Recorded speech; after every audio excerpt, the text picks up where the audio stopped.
আমরা আদি কৈলাস থেকে আমাদের যাত্রা শুরু হয়েছিল। সেখান থেকে আমরা গেলাম ওম পর্বত, পঞ্চচুল্লি বেস ক্যাম্পের 0 পয়েন্ট অবধি গিয়েছিলাম।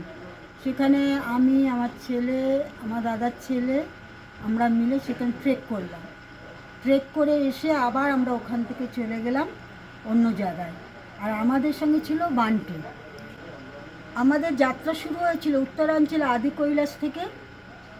আদি কৈলাস ট্রেক করলাম, ওখান থেকে গেলাম গৌরীকুণ্ডু, তারপর ফিরে এসে আমরা গেলাম ওম পর্বত।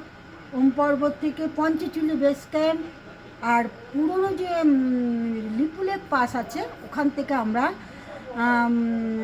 একে দেখতে পেলাম, কৈলাসকে কিছুটা চূড়া দেখতে পেয়েছি। তারপর আমরা এখান থেকে ফিরে আসলাম। ফিরে এসে আমরা থাকলাম নারায়ণী আশ্রম আছে, ওখানটা থাকলাম।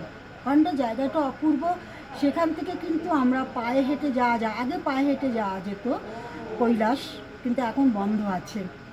আর আমরা আসলাম এখন চকৌড়িতে এখানে স্টে করেছি। আমাদের সঙ্গে আছে adikailash.com।